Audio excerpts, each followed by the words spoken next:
오늘 24년 금요 성서정과 네 번째 시간입니다. 우리와 함께 하시는 하나님이라는 제목으로 우리 함께 말씀을 보겠습니다.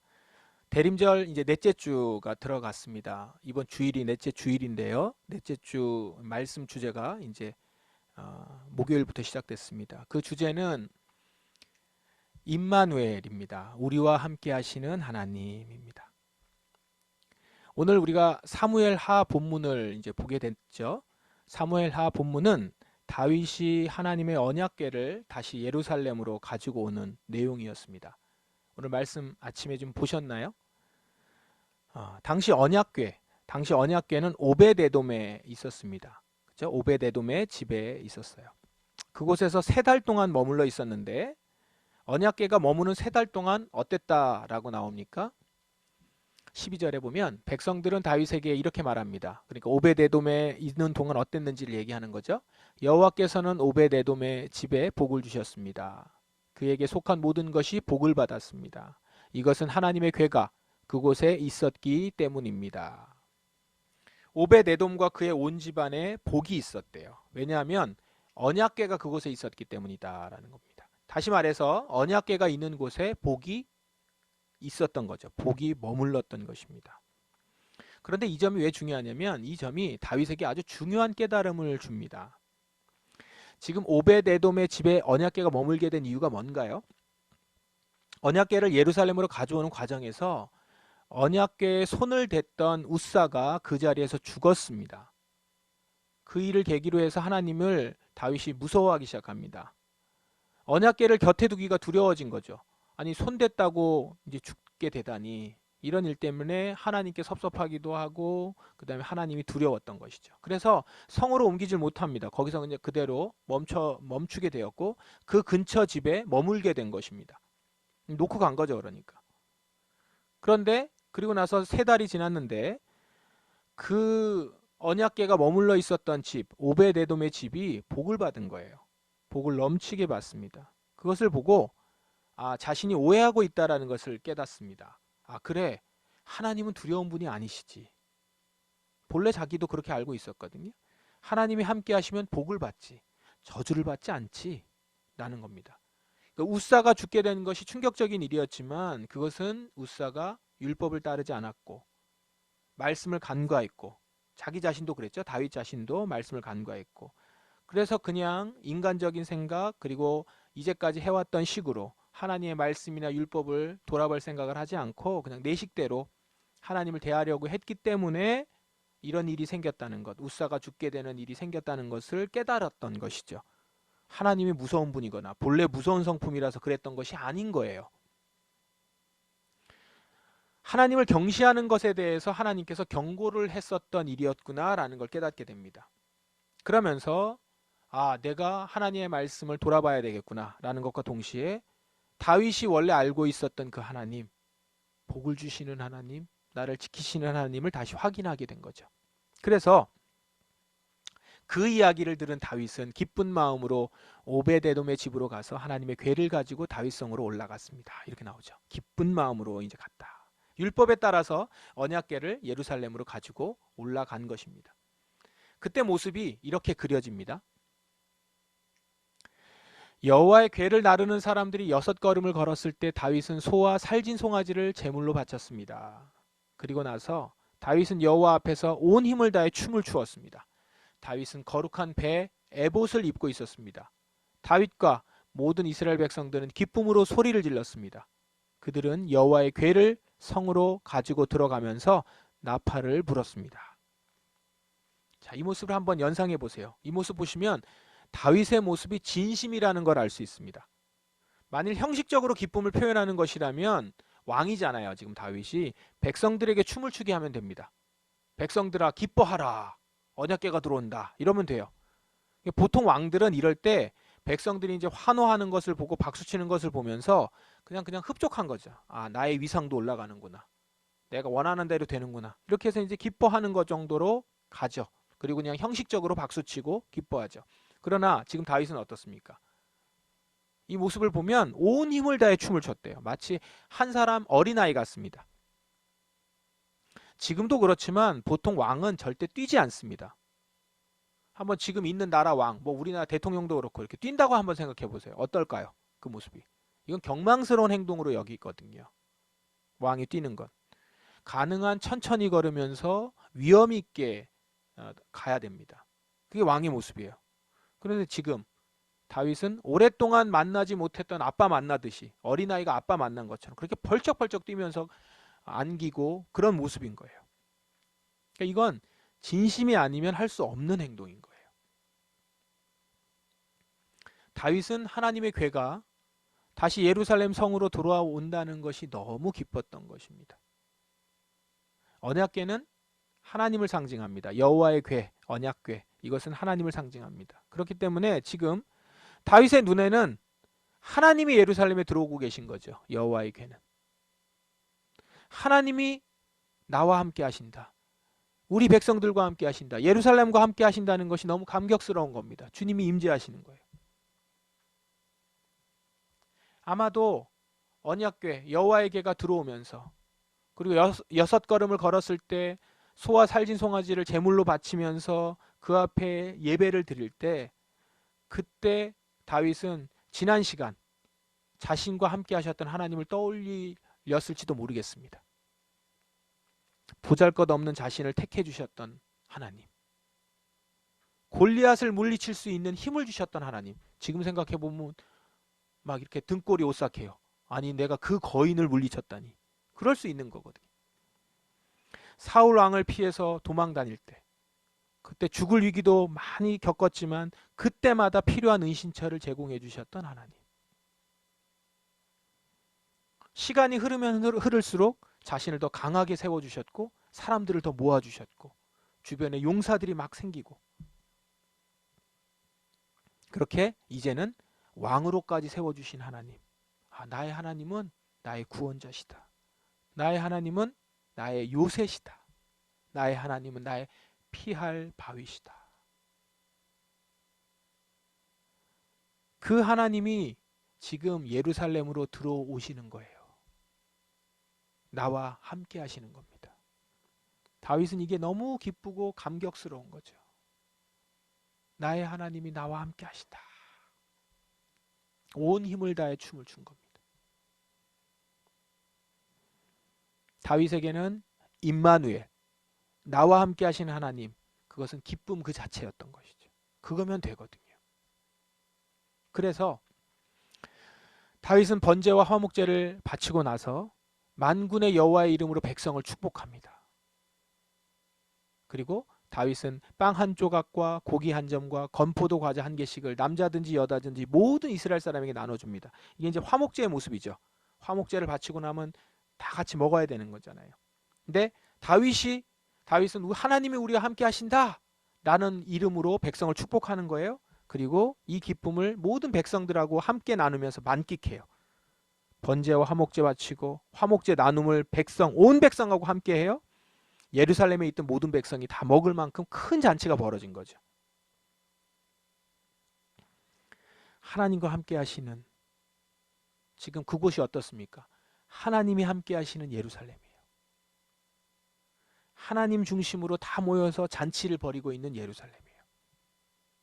그 아름답고 환희에 찬 모습이 지금 이 사무엘 본문에 그려지고 있는 것입니다. 자, 이 그림을 기억하시면서 히브리서 본문을 한번 보십시다. 히브리서 본문은 1장인데요.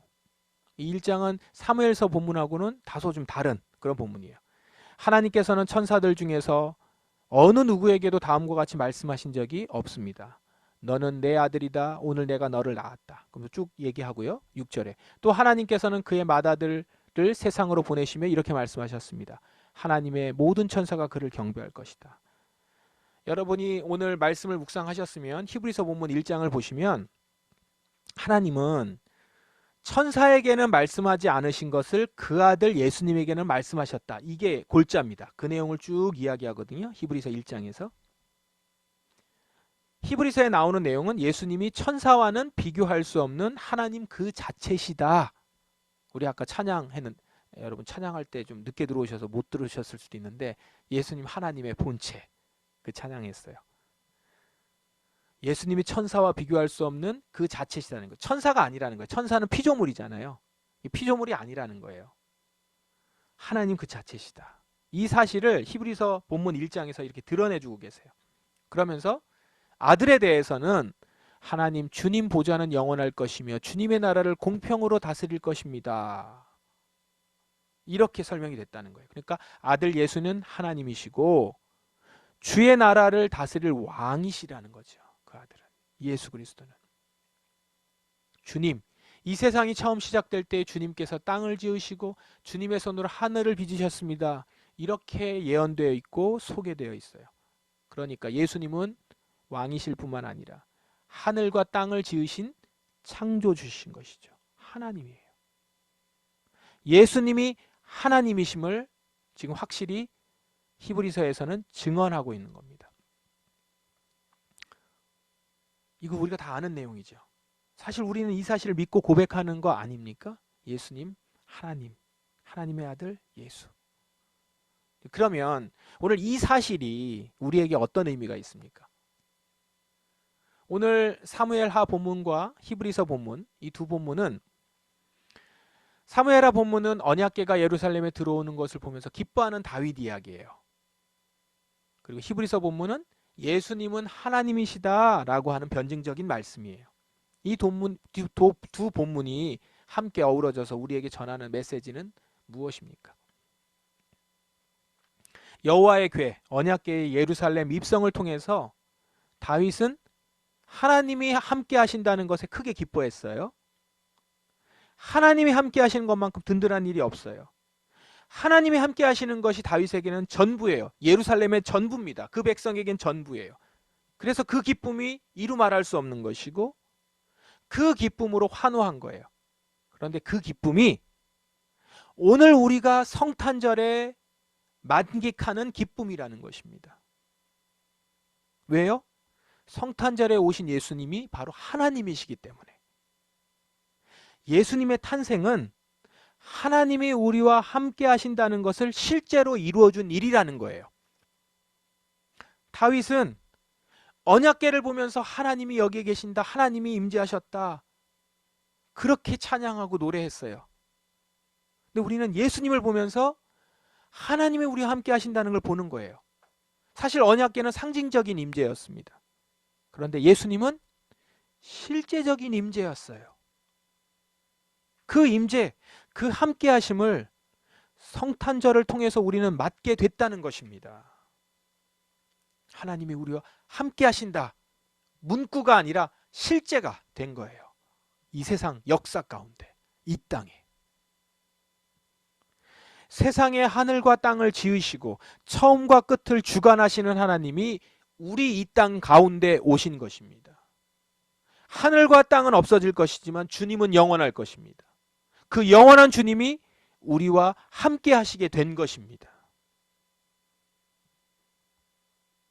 그분은 그냥 하늘에 계시고 우리는 여기에 있고가 아니라 그분이 하늘로부터 이 땅에 내려오셔서 우리와 함께 하신다는 거예요.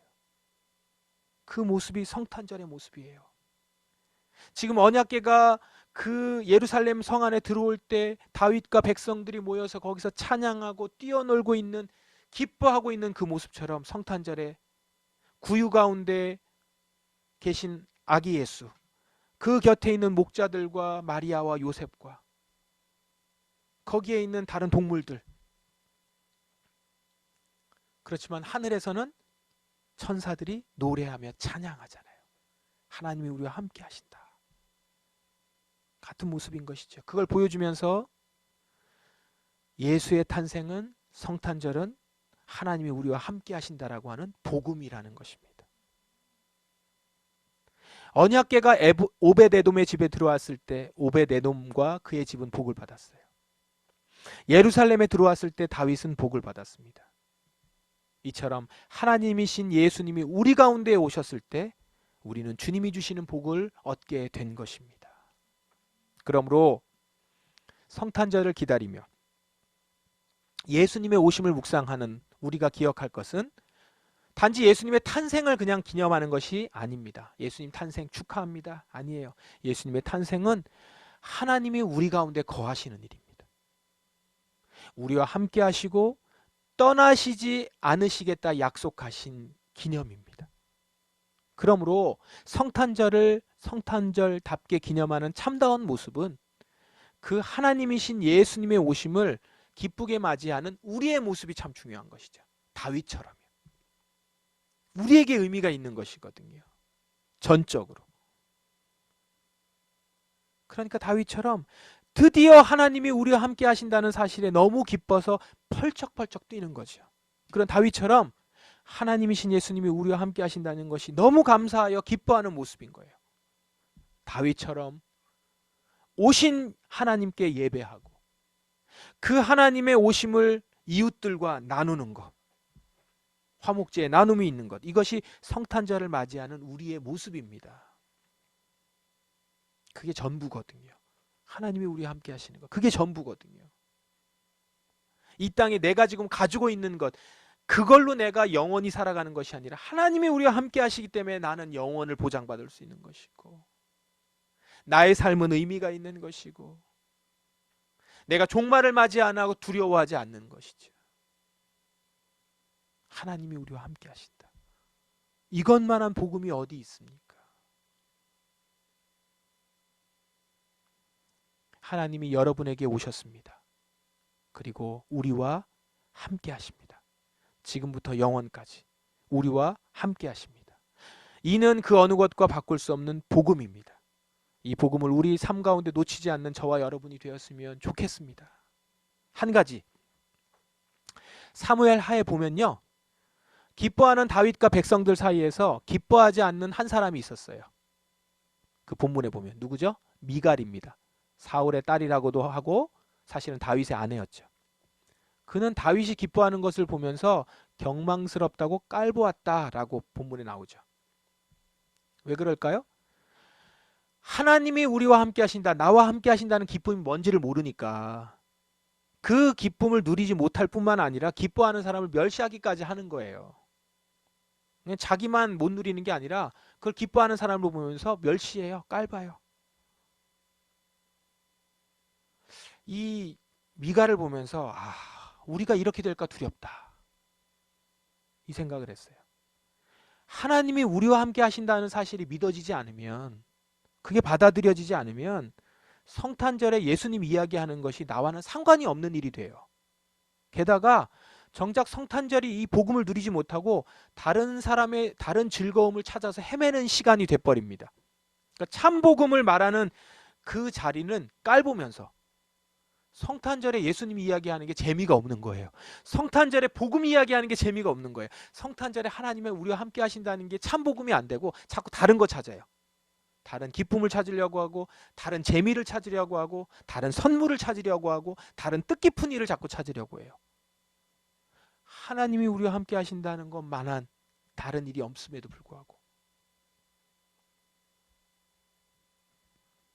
모두 하나님이 우리와 함께 하십니다 라고 하는 이 기쁨에 동참하는 우리 성탄절이 되기를 바랍니다.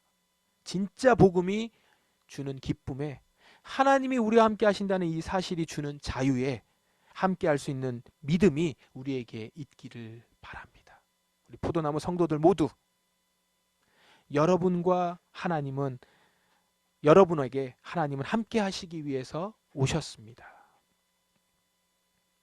하나님이신 예수님을 맞이해서 그분 앞에 경배하며 그분 안에서 참된 안식과 기쁨을 누리는 우리 포도나무 성도들 되시기를 주님의 이름으로 축원합니다.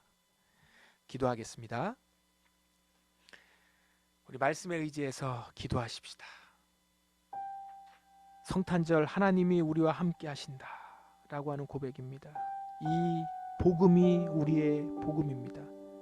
주님, 다윗이 하나님을 맞이할 때 그 기쁨, 그 누리는 기쁨, 참된 자유, 그 환호, 우리에게 선사하신 기쁨인 줄 믿습니다.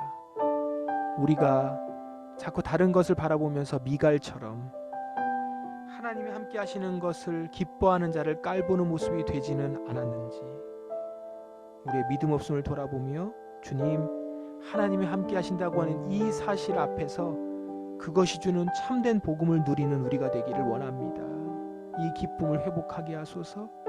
주님, 이 기쁨 가운데 있길 원합니다. 깊은 묵상 가운데 그 기쁨을 우리가 회복되기를 이 시간 같이 기도하며 나아가십시다. 기도하겠습니다.